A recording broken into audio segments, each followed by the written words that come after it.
Puisi merupakan karya sastra tertua yang terus berkembang dalam budaya manusia. Halo Bapak, Ibu, dan teman-teman sekalian, kami dari kelompok 5 yang beranggotakan Adisti Puspa Setiawan, Aisyah Nisrina Ayu Sugiharto, Chandra Robasasi Jabat, R. Puat, Fresly Hendra Sardo Girsang, Gabriel Civauri Miracle Kusen, Khairina Widianti, dan Siti Mutia Rahmadanti. Pada kesempatan kali ini, kami akan menganalisis puisi berjudul Putri Damai karya Alexander Aur. Sebelum lebih dalam menjelaskan menganalisis puisi Putri Damai, kami akan menjelaskan mengenai cara dalam menganalisis puisi, yang mana terdapat 4 cara. Yang pertama, membaca puisi tersebut berulang kali. Yang kedua, melakukan pemenggalan puisi. Yang ketiga, melakukan parafrasa puisi. Dan yang terakhir, yang keempat, menceritakan kembali isi puisi tersebut. Baiklah, untuk cara yang pertama, yakni membaca puisi berulang kali, kami akan membacakan puisi Putri Damai.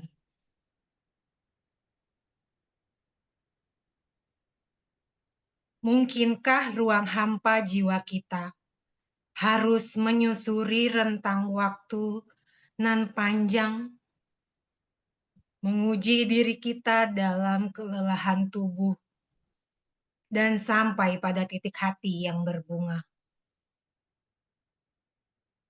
Merengkuhmu di bawah kepak-kepak sayap kasih, saat bening rindu bernyanyi bagi kita. Berpuisi bagi dunia tentang bahasa sang putri, bahasa damai bagi insan nan insani.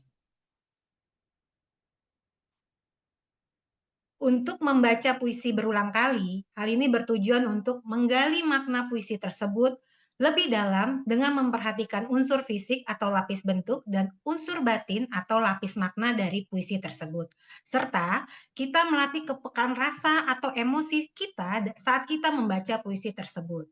Untuk puisi Putri Damai terdiri atas 8 baris tanpa adanya pembagian bait. Kemudian ditulis dengan gaya yang bebas tanpa adanya penggunaan tanda baca dan huruf kapital di awal kalimat yang mencerminkan bahwa adanya kebebasan berekspresi dari sang penyair. Dari puisi Putri Damai ini memang tampak sederhana, namun puisi ini menyimpan kedalaman makna yang perlu dianalisis lebih lanjut dengan memperhatikan unsur fisik dan unsur batinnya. Untuk cara yang kedua, yakni melakukan pemenggalan puisi. Sebelumnya, saya akan menjelaskan bahwa dalam pemenggalan puisi dilakukan dengan penggunaan tanda garis miring 1 dan tanda garis miring 2. Dalam konteks pemenggalan puisi, garis miring ini disebut sebagai kaesura. Untuk tanda garis miring 1, ini disebut sebagai kaesura minor yang berfungsi sebagai jeda pendek atau sama halnya seperti koma. Kemudian untuk fungsinya apa? Yakni untuk sebagai memisahkan frasa atau gagasan kecil dalam satu baris supaya puisi tersebut bacaannya terdengar lebih teratur. Kemudian selanjutnya tanda 2 garis miring atau dalam puisi disebut sebagai kausura mayor. Ini berfungsi sebagai penanda jeda panjang atau sama halnya seperti titik.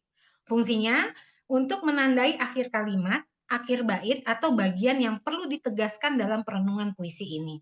Contoh dalam pemenggalan puisi ini dapat kita lihat di layar, bagaimana kelompok kami melakukan pemenggalan puisi. Untuk selanjutnya, yakni parafrasa puisi. Untuk parafrasa puisi ini, maksudnya adalah untuk mengungkapkan kembali isi atau makna puisi dengan kata-kata kita sendiri dengan menggunakan bahasa yang lebih sederhana dan lebih jelas. Namun tetap mempertahankan struktur asli dari bait atau baris dari puisi tersebut tanpa adanya mengubah maksud asli dari penyair. Tujuannya apa? Yakni agar kita mempermudah pemahaman terhadap puisi, karena kita tahu sendiri bahwa dalam puisi terkadang menggunakan bahasa kiasan, majas atau bahasa yang cenderung puitis yang kadang hal tersebut menjadi sulit untuk dipahami. Dan juga dalam puisi itu memiliki makna yang tersirat, sehingga dengan kita melakukan parafrasa tentu kita membuka makna dari puisi tersebut.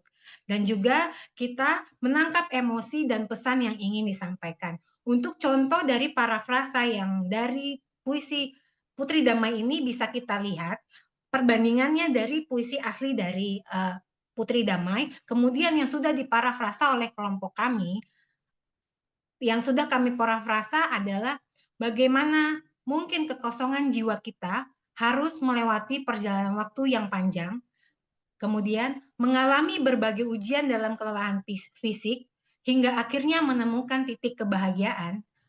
Kemudian, kita dapat saling merangkul dalam naungan kasih sayang ketika kerinduan yang tulus bernyanyi untuk kita, sehingga kita bisa berbicara kepada dunia tentang bahasa Sang Putri, yaitu bahasa kedamaian bagi seluruh umat manusia. Selanjutnya, untuk penjelasan menceritakan kembali isi puisi tersebut akan dijelaskan oleh rekan saya, Chandra Robasa Sijabat. Oke baik, terima kasih rekan Aisyah. Berikutnya saya Chandra Rubasesi Jabat akan menjelaskan bagian D yaitu menceritakan kembali isi puisi. Puisi Putri Damai melukiskan perjalanan spiritual manusia yang mendalam, berawal dari kekosongan jiwa yang meronta dalam kesunyian, menghadapi ujian panjang yang melelahkan, dan juga menguji ketahanan batin.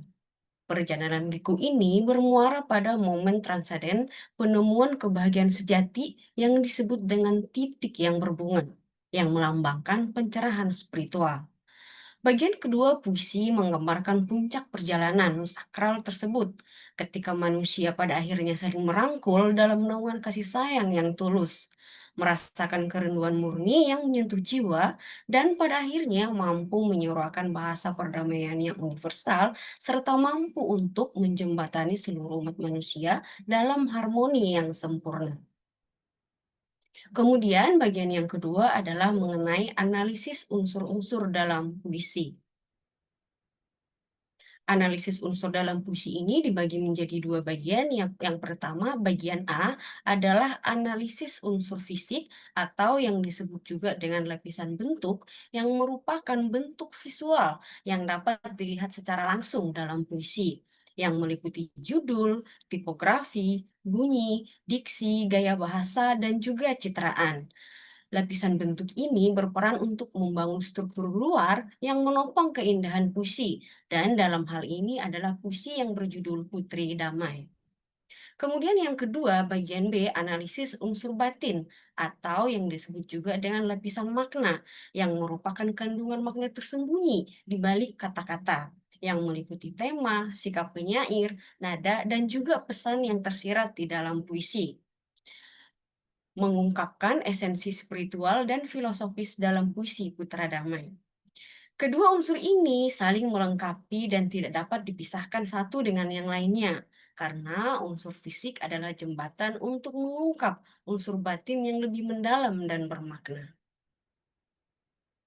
Kemudian, analisis unsur fisik atau lapisan bentuk ini terdiri atas 6 bagian. Yang pertama ada judul, tipografi, bunyi, rima atau irama, pilihan kata, gaya bahasa atau figurative language, dan juga yang terakhir adalah ciptaan atau imagery.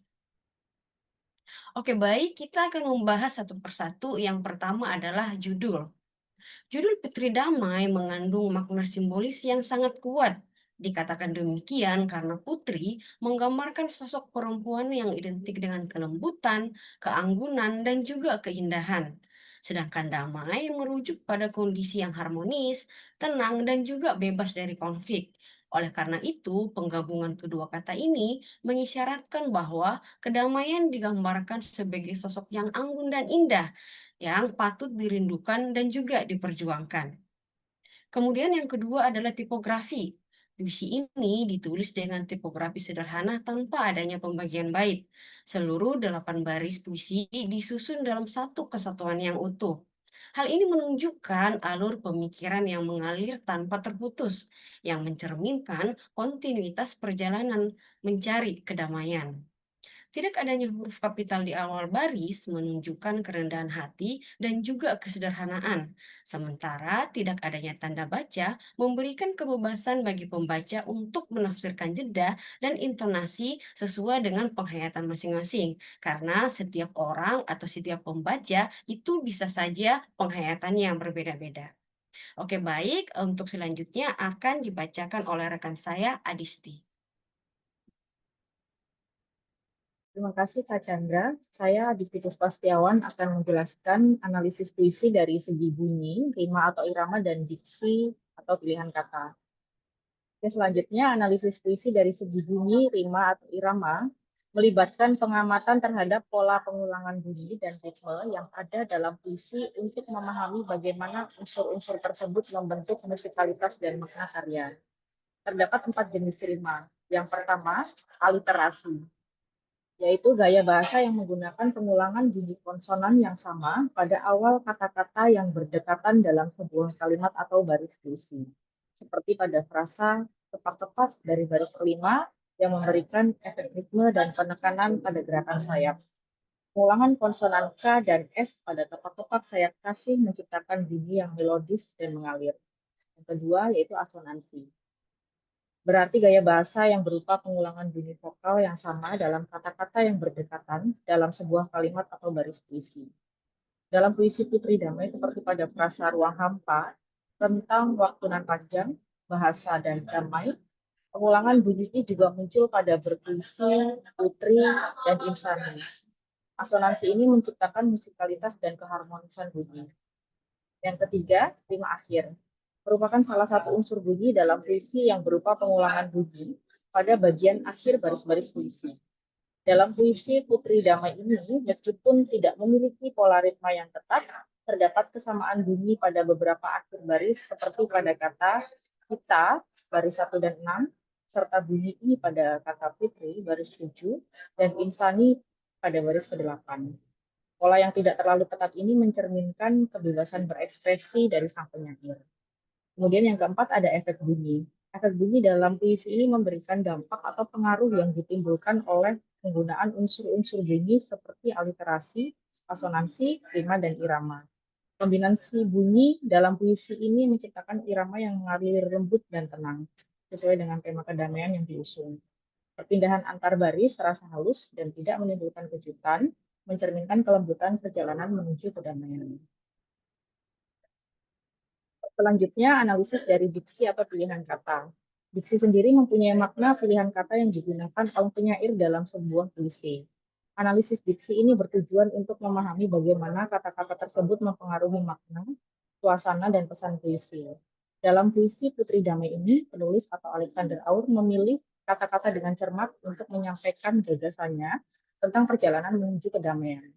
Beberapa pilihan kata yang signifikan antara lain, ruang hampa jiwa, menggambarkan kekosongan spiritual yang dialami manusia, menyusuri rentang waktu, menunjukkan perjalanan kehidupan yang panjang, kelelahan tubuh yang mewakili perjuangan dan kesulitan hidup, titik hati yang berbunga, merupakan metafora untuk kebahagiaan dan pencerahan, kepak-kepak sayap kasih merupakan penggambaran cinta yang memberikan perlindungan, bening rindu merupakan kerinduan yang tulus dan murni, bahasa sang putri merujuk pada bahasa kedamaian, dan insan dan insani pengulangan yang menekankan kemanusiaan sejati.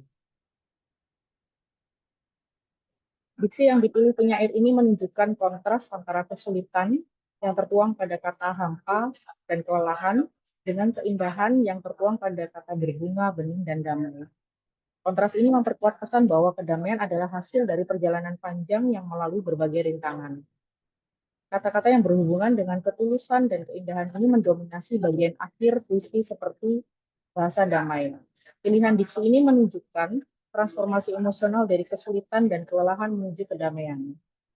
Penggunaan kata putri untuk melambangkan kedamaian ini memberikan juga personifikasi yang membuat konsep abstrak menjadi lebih konkret dan personal, sehingga lebih mudah diresapi oleh pembaca, atau dengan kata lain, pembaca lebih mudah membayangkan dan juga merasakan ketenangan, serta memperdalam makna puisi secara emosional.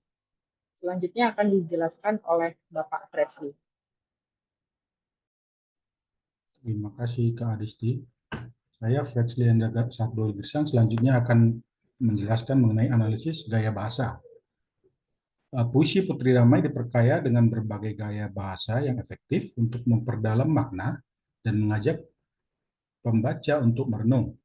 Yang pertama adalah pertanyaan retoris. Puisi ini dibuka dengan pertanyaan retoris, mungkinkah ruang hampa jiwa kita? Pertanyaan ini tidak bertujuan untuk dijawab, melainkan untuk merangsang perenungan pembaca mengenai kondisi jiwa manusia.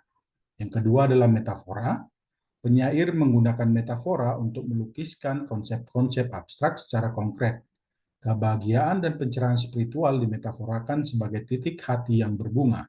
Sementara itu, kasih sayang yang melindungi digambarkan sebagai kepak-kepak sayap kasih. Yang ketiga adalah personifikasi. Konsep tak bernyawa diberi sifat dan tindakan layaknya manusia. Kerinduan yang tulus dipersonifikasikan seolah-olah dapat bernyanyi, dan kedamaian digambarkan memiliki bahasa seorang putri, yaitu bahasa sang putri.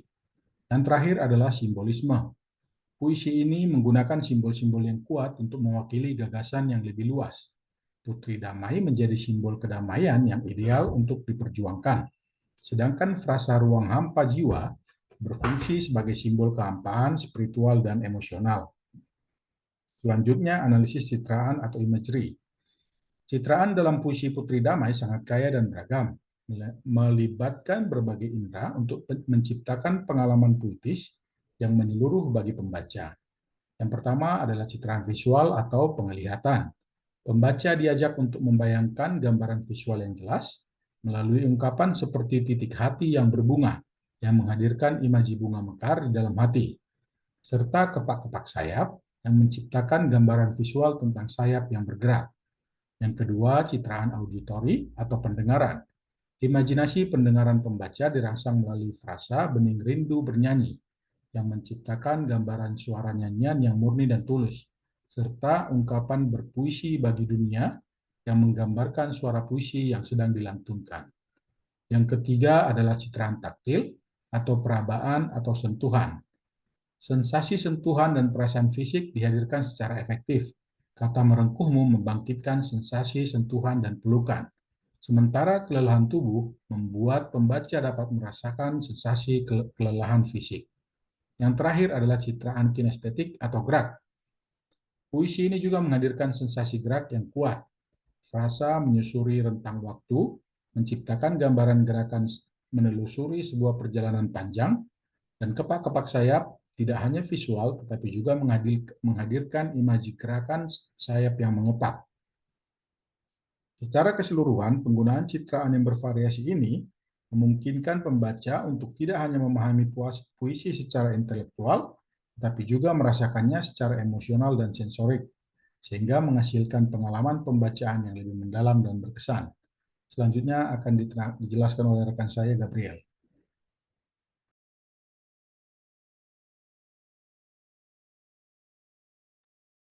Oke, akan saya lanjutkan saya dengan Gabriel Cifarik. Di sini ada poin B, yaitu analisis unsur batin atau lapis makna. Ada terdiri dari 4 poin, yaitu ada 1 tema, yang kedua ada sikap penyair atau suara, yang ketiga ada nada atau pesan, nada, yang keempat ada pesan. Lalu yang 1 tema itu terdiri ada poin perjalanan spiritual, yaitu puisi ini menggambarkan perjalanan spiritual manusia dari kehampaan jiwa menuju pencerahan dan kedamaian. Perjalanan ini digambarkan sebagai proses yang panjang dan melelahkan, namun berujung pada penemuan kebahagiaan. Lalu ada juga kemanusiaan. Frasa insanan insani. Ini menekankan pentingnya menemukan dan mempertahankan kemanusiaan yang sejati. Kedamaian dipandang sebagai bahasa universal yang menyatukan seluruh umat manusia. Lalu ada kasih sayang. Kasih sayang menjadi elemen penting dalam puisi ini, ditunjukkan melalui frasa kepak-kepak sayap kasih yang memberikan perlindungan dan keamanan. Cinta menjadi kekuatan yang membantu manusia menemukan kedamaian. Lalu ada kedamaian. Tema utama puisi ini adalah kedamaian yang dipersonifikasikan sebagai putri damai. Kedamaian digambarkan sebagai kondisi ideal yang dicapai setelah melewati perjalanan spiritual dan menemukan kasih sayang. Lalu yang kedua ada sikap penyair atau suara. Sikap penyair dalam puisi Putri Damai tercermin melalui cara ia menyampaikan gagasannya tentang perjalanan menuju kedamaian. Ada beberapa aspek dari sikap penyair yang dapat diidentifikasi, yaitu ada reflektif dan kontemplatif. Alexander Auer menunjukkan sikap yang sangat reflektif, ditandai dengan penggunaan pertanyaan retoris di awal puisi. Mungkinkah ruang hampa jiwa kita? Nah, ini menunjukkan kecenderungan untuk merenungkan kondisi jiwa manusia dan perjalanan hidupnya. Lalu yang kedua ada optimistis. Meskipun mengakui adanya kesulitan dan perjuangan atau kelelahan tubuh, penyair tetap optimis bahwa manusia dapat mencapai titik hati yang berbunga dan menemukan kedamaian. Sikap optimis ini memberikan harapan bagi para pembaca. Lalu ada juga humanis. Penyair menunjukkan kepedulian yang mendalam terhadap kemanusiaan yang ditunjukkan melalui harapannya akan bahasa damai bagi insani non insani. Ini mencerminkan keyakinannya pada nilai-nilai kemanusiaan dan pentingnya kedamaian bagi seluruh umat manusia. Lalu ada spiritualis. Puisi ini menunjukkan kecenderungan spiritualitas dalam diri penyair. Ia melihat perjalanan hidup tidak hanya sebagai perjalanan fisik, tetapi juga spiritual, dari kehampaan menuju pencerahan. Sikap ini memperkaya dimensi makna puisi, mengangkatnya dari sekadar deskripsi pengalaman menjadi refleksi spiritual. Oke, selanjutnya akan dilanjutkan oleh rekan saya, Kairina. Terima kasih. Terima kasih rekan Gabriel. Selanjutnya saya Hairina Widiati akan menjelaskan bentuk lapis makna selanjutnya, yaitu nada. Nada dalam suatu puisi adalah unsur batin puisi dalam merupakan sikap penyair terhadap pembaca atau penikmat karya puisinya.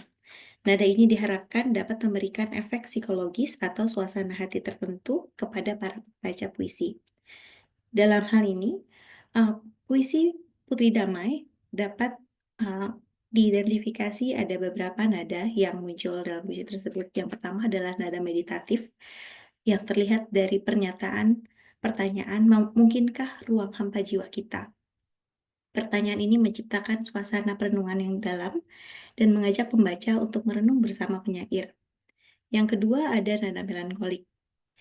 Dalam puisi ini terdapat sentuhan melankolis yang muncul ketika penyair membicarakan tentang ruang hampa jiwa dan kelelahan tubuh. Nada ini mencerminkan suatu kesadaran akan penderitaan dan kesulitan yang harus dihadapi dalam perjalanan hidup. Namun, tetap melankoli ini tidak tenggelam dalam putusasaan. Selanjutnya ada juga nada yang penuh pengharapan. Jadi seiringnya berjalannya puisi, nada bertransformasi, berubah menjadi lebih penuh harapan. Terutama ketika penyair berbicara tentang titik hati yang berbunga dan kepak-kepak sayap kasih. Perubahan nada ini memperkuat pesan bahwa perjuangan akan selalu berujung pada penemuan kebahagiaan. Kemudian ada juga nada seremonial. Nada seremonial ini muncul di bagian akhir puisi ketika ia mengambil nada yang lebih hikmat ketika berbicara tentang bahasa sang putri dan bahasa damai bagi insan dan insani. Di sini, nada seremonial memberikan kesan sakral pada konsep kedamaian dan itu memberikan nilai pentingnya bagi kemanusiaan. Selanjutnya ada juga pesan, di mana puisi Putri Damai ini mengandung beberapa pesan atau makna yang amanat yang mendalam yang ingin disampaikan oleh penyair yaitu Alexander Auer kepada pembacanya. Yang dapat kami identifikasi antara lain ada perjalanan menuju kedamaian. Jadi pesan utama dalam puisi Putri Damai ini kami lihat bahwa ada kedamaian. Kedamaian itu bukan hanya suatu yang datang dengan sendirinya, tapi itu merupakan suatu hasil dari perjalanan spiritual yang panjang dan penuh perjuangan. Jadi kita sebagai umat manusia harus menyusuri rentang waktu dan panjang dan juga mengalami kelelahan tubuh sebelum kita dapat mencapai titik hati yang berbunga. Pesan selanjutnya ada tentang pentingnya kasih sayang. Di sini, penyair menyampaikan bahwa kasih sayang adalah elemen penting dalam menemukan kedamaian. Yang dimunculkan dalam frasa merengkuhmu di bawah kepak-kepak sayap kasih, di mana frasa tersebut menunjukkan bahwa kedamaian ditemukan dalam pelukan kasih sayang dan perlindungan yang diberikannya. Pesan yang selanjutnya yaitu keindahan dalam kesederhanaan. Di sini cara penyair menyampaikan pesannya dengan kata-kata sederhana, tapi penuh makna dan juga merupakan pesan tersendiri. Alexander Auer menunjukkan bahwa keindahan dan kebenaran seringkali ditemukan dalam kesederhanaan dan bukan dalam kerumitan atau kemegahan. Pesan yang terakhir yang dapat kami identifikasi adalah kedamaian sebagai bahasa universal. Di sini muncul melalui frasa bahasa sang putri dan bahasa damai bagi insan dan insani, ketika penyair menyampaikan pesan bahwa kedamaian adalah bahasa yang dapat selalu dipahami dan dihargai oleh semua umat manusia, terlepas dari perbedaan budaya, agama, atau latar belakang. Kedamaian selalu menjadi penghubung universal bagi umat manusia. Selanjutnya akan dijelaskan oleh rekan saya, Siti Mutia Ramadanti. Baik, saya Siti Mutia Rahmadanti akan menjelaskan mengenai analisis struktural puisi Putri Damai. Yang pertama, struktur bait dan baris. Puisi Putri Damai terdiri dari satu bait dengan 8 baris. Struktur tunggal ini menciptakan kesan kesatuan gagasan yang tidak terpisahkan, menekankan bahwa perjalanan menuju kedamaian adalah proses yang berkelanjutan dan saling terhubung. Kedua, alur pemikiran. Alur pemikiran dalam puisi ini bergerak dalam pertanyaan reflektif. Baris 1, melalui deskripsi perjalanan. Baris 2 dan 3, mencapai titik transformasi. Baris 4, menuju penemuan kasih sayang. Baris 5 dan 6, dan berakhir dengan perayaan kedamaian atau baris 7-8. Alur ini mencerminkan perjalanan spiritual manusia dari kehampaan menuju pencerahan dan kedamaian. Ketiga, hubungan antar baris. Meskipun tidak ada rima yang ketat, terdapat koherensi internal yang kuat antar baris melalui pengembangan tema dan penggunaan kata-kata yang saling berhubungan. Transisi dari ruang hampa jiwa ke titik hati yang berbunga dan akhirnya ke bahasa damai, menunjukkan perkembangan yang logis dan mengalir. Keempat, keseimbangan unsur. Puisi ini menunjukkan keseimbangan yang baik antara unsur fisik dan batin, diksi yang cermat, citraan yang kaya, dan gaya bahasa yang efektif atau unsur fisik bekerja sama untuk menyampaikan tema, nada, dan pesan atau unsur batin dengan cara yang harmonis dan saling memperkuat. Selanjutnya, konteks kultural dan filosofis. Pertama, ada tradisi kesusastraan Indonesia. Puisi ini mencerminkan karakteristik puisi Indonesia yang modern yang sering menggabungkan refleksi personal dengan pesan universal. Alexander Auer sebagai penyair berada dalam tradisi penyair Indonesia yang menggunakan bahasa yang indah namun sederhana untuk menyampaikan pemikiran yang mendalam, mengikuti jejak penyair seperti Khairil Anwar dan Sapardi Djoko Damono. Kedua, nilai-nilai ketimuran. Penekanan pada perjalanan spiritual, harmoni, dan kedamaian mencerminkan nilai-nilai ketimuran yang mengutamakan keseimbangan batin dan keharmonisan dengan sesama. Konsep Putri Damai mungkin juga terinspirasi oleh berbagai figur perempuan dalam mitologi dan kebudayaan Indonesia yang melambangkan kehalusan dan kedamaian. Ketiga, konteks sosial politik. Puisi ini ditulis pada tahun 2002, periode pasca reformasi di Indonesia yang ditandai dengan upaya membangun kembali kedamaian dan harmoni sosial setelah masa pergolakan. Kerinduan akan kedamaian yang diekspresikan dalam puisi mungkin mencerminkan aspirasi kolektif masyarakat Indonesia pada masa itu. Terakhir, dimensi filosofis.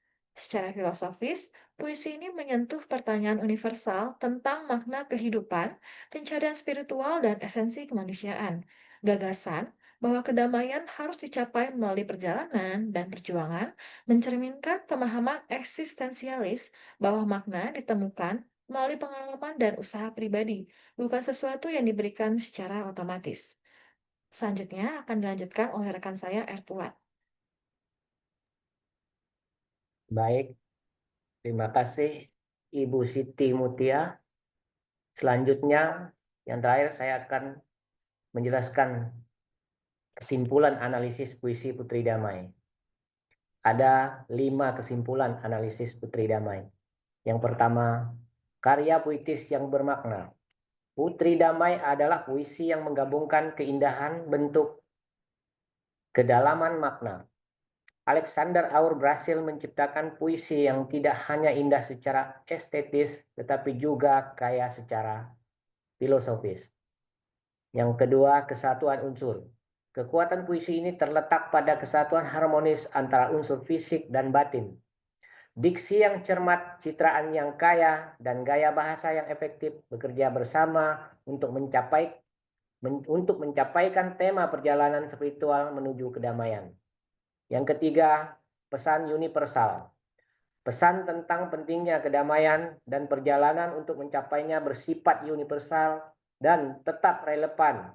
Puisi ini mengingatkan kita bahwa kedamaian adalah hasil dari perjalanan spiritual yang melibatkan perjuangan, transformasi, dan penemuan kasih sayang. Yang keempat, warisan literatur.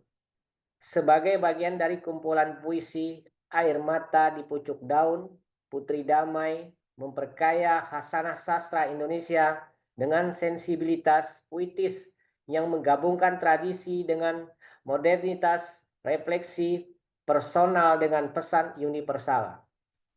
Yang terakhir, inspirasi bagi pembaca. Pada akhirnya, puisi ini tidak hanya menjadi objek analisis, tetapi juga sumber inspirasi. Ia mengajak kita untuk merenungkan perjalanan hidup kita sendiri, menemukan titik hati yang berbunga, dan berbicara dalam bahasa damai kepada sesama manusia. Terima kasih. Sekian dari kelompok kami. Sebagai penutup, puisi ini mengingatkan kita bahwa kedamaian bukan hanya tentang tiadanya konflik, tetapi tentang bagaimana kita dapat mencapai titik hati yang berbunga. Sekian dari kelompok kami. Mohon maaf apabila ada kesalahan. Terima kasih.